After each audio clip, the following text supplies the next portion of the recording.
Yang dahsyatnya, rompakan ini dibuat waktu hari kemerdekaan yang ke-37.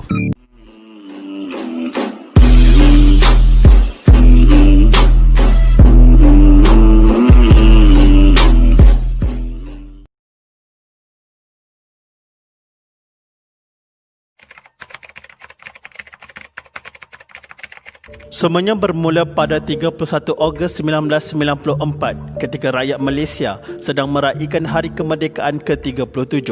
Ketika itu, PDRM tengah sibuk menguruskan keselamatan majlis sambutan yang berlangsung. Tetapi, persiapan polis terganggu di sekitar jam 5 pagi apabila polis diberitahu kawasan kargo di lapangan terbang antarabangsa Subang telah dirompak, di mana jongkok emas bernilai lebih daripada 12 juta ringgit telah hilang. Apabila mendapat maklumat ini, polis terus bergegas ke tempat kejadian. Setibanya di sana, polis mendapati 3 pengawal keselamatan telah rebah dan diikat di satu sudut. Bila polis menyoal siasat pengawal-pengawal ini memberitahu bahawa polislah yang telah datang dan merompak mereka. Terkejut dengan tuduhan ini, polis pun meminta rakaman CCTV daripada lapangan terbang berkenaan. Perompak ini memang sudah merancang rompakan dengan sangat teliti. Tarikh 31 Ogos dipilih kerana pada waktu tersebut ramai kaki tangan gudang ambil cuti sempena hari kemerdekaan. Malah, oleh kerana pada ketika itu tiada penjenayah di Malaysia yang berani dan mahir melakukan rompakan pada skala besar, pihak polis mulanya menyangka jenayah licik ini telah dilakukan oleh geng penjenayah antarabangsa. Ketika pihak polis cuba mencari identiti perompak emas ini, berita sudah tersebar di dada-dada akhbar tempatan dan ramai rakyat Malaysia yang terkejut. Perdana Menteri Malaysia pada waktu itu, Dr. Mahathir Mohamad, pun telah mengkritik pengurusan keselamatan di lapangan terbang tersebut dengan mengatakan, "Saya mempersoalkan tahap tanggungjawab para pekerja dan sesiapa yang telah diberikan amanah ini mestilah bertanggungjawab di atas kecuaian dan kecurian yang berlaku. Kalau jongkok emas boleh hilang daripada lapangan terbang, tidak mustahil kapal terbang pun boleh hilang." Malu akibat kritikan yang diterima daripada Perdana Menteri, pihak polis dengan segera telah menubuhkan satu unit khas untuk menjejaki pencuri tersebut. Pasukan khas ini diketuai oleh anggota polis yang paling terkenal ketika itu ialah Azizan Anan dan Amidun Anan, atau lebih dikenali sebagai adik-beradik Anan.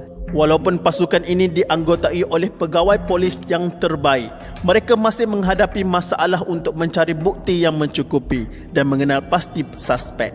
Hal ini kerana tumpuan polis masih lagi terarah kepada sindiket antarabangsa yang dipercayai melakukan rompakan ini. Oleh sebab tidak menjumpai apa-apa kaitan dengan mana-mana sindiket antarabangsa, polis pun mengalihkan tumpuan kepada geng-geng yang dalam negara dengan mengkaji semula setiap kes rompakan yang pernah terjadi di Malaysia. Ketika melakukan kajian, mereka terkejut kerana ada satu geng di Malaysia masa itu menggunakan modus operandi yang sama dengan rompakan yang berlaku di lapangan terbang Subang, di mana perompak ini akan menyamar sebagai pihak berkuasa sebelum mereka melakukan rompakan. Hasil daripada maklumat ini, rupa-rupanya rompakan ini telah dilakukan oleh salah satu geng yang ada di Malaysia masa itu, iaitu geng Mamak. Kenapa panggil geng Mamak ya? Sebab semasa polis menyoal siasat mangsa-mangsa rompakan sebelum itu, mereka mendakwa yang rupa paras perompak ini macam Mamak. Walaupun pihak polis sudah mengetahui siapa yang lakukan rompakan tersebut, tetapi bukan senang untuk menangkap penjenayah yang licik ini. Dengan teliti, Amidun dan pasukannya mula mengumpul profil detail mengenai ahli-ahli geng Mamak. Rupa-rupanya, geng Mamak ini telah dipimpin oleh 5 beradik, iaitu Muhammad Nur Abu Bakar, Roslan Abu Bakar, Sharif Abu Bakar, Yusuf Abu Bakar dan Amiruddin Abu Bakar.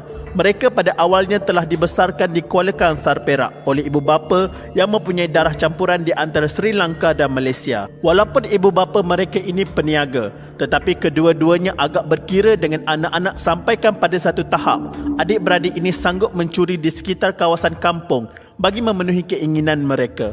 Mungkin kerana tabiat buruk yang suka mencuri ketika zaman kanak-kanak lagi, mereka menjadi lebih berani apabila dewasa.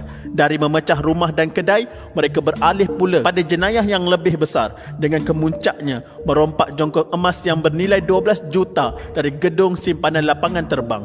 Tetapi yang liciknya, mereka kalau merompak tidak memakai senjata api pun. Mereka hanya menyamar sebagai pihak berkuasa dengan menggunakan pakaian seragam anggota polis, JPJ ataupun custom. Untuk pengetahuan anda, di Malaysia kalau kesalahan membunuh, mengedar dadah ataupun rompakan dengan senjata api, pesalah biasanya tidak dibenarkan untuk diikat jamin. Sebab itu jugalah mereka tidak pernah menggunakan senjata api kalau merompak, kerana mereka tahu ianya akan memberi kelebihan kepada mereka sekiranya ditangkap. Kira-kira 3 ke 4 bulan jugalah geng mamak ini tidak berjaya dikesan oleh pihak polis. Tetapi nasib tidaklah selalu menjebelahi mereka. Setelah sekian lama memburu, akhirnya Amidon berjaya mengesan salah seorang ahli geng mamak ini di Klang.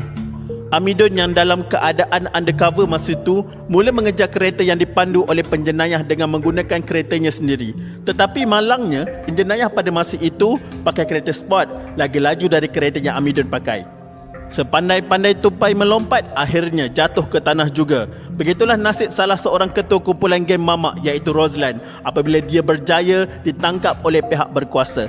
Penangkapan Roslan juga disusuli dengan tangkapan ke atas kira-kira 20 ahli geng mamak yang lain dan melumpuhkan operasi mereka. Walaupun pihak polis berjaya menangkap hampir kesemua anggota geng mamak, tetapi pihak polis masih bingung di mana emas yang dirompak itu disembunyikan. Kes ini tetap dibawa ke Mahkamah Seksyen Petaling Jaya.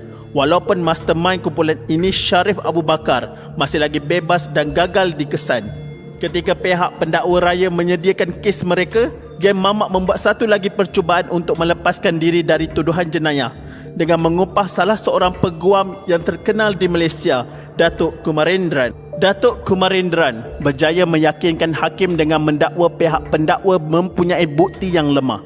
Sebenarnya, pihak berkuasa memang menghadapi masalah ketika perbicaraan apabila tiada kesan cap jari tertuduh yang dapat dikesan di tempat jenayah, dan pekerja-pekerja gudang tu pula tidak dapat mengecam muka penjenayah-penjenayah ini. Tetapi akhirnya, salah seorang daripada ahli geng ini telah bersetuju untuk menceritakan segala jenayah yang telah mereka lakukan dan menjadikannya sebagai saksi utama dalam kes ini. Hal ini juga telah membawa kepada penangkapan mastermind kumpulan tersebut, Sharif Abu Bakar. Jongkok emas yang bernilai 12 juta ringgit itu pula sampai sekarang polis tidak dapat kesan.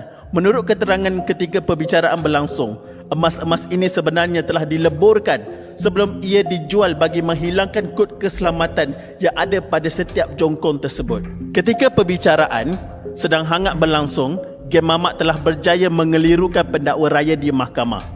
Kali ini, saksi utama yang bakal menentukan nasib penjenayah-penjenayah ini telah hilang secara misteri dan sampai ke hari ini jugalah dia tidak dapat dikesan. Disebabkan hal ini juga, pihak mahkamah terpaksa membebaskan mereka apabila pihak pendakwa dan pihak polis gagal membawa saksi baru ke mahkamah ketika perbicaraan berlangsung. Namun begitu, kes ini masih lagi dibuka sehingga ke hari ini, dan sekiranya saksi utama tak dimuncul semula atau polis menjumpai bukti-bukti baru, mereka akan mendakwa 5 beradik ini di mahkamah. Kalau anda nak tahu, sudah 26 tahun kes ini berlaku. Namun, sehingga ke hari ini, masih tiada sesiapa yang disabitkan bersalah di atas jenayah rompakan emas paling besar yang pernah terjadi di Malaysia.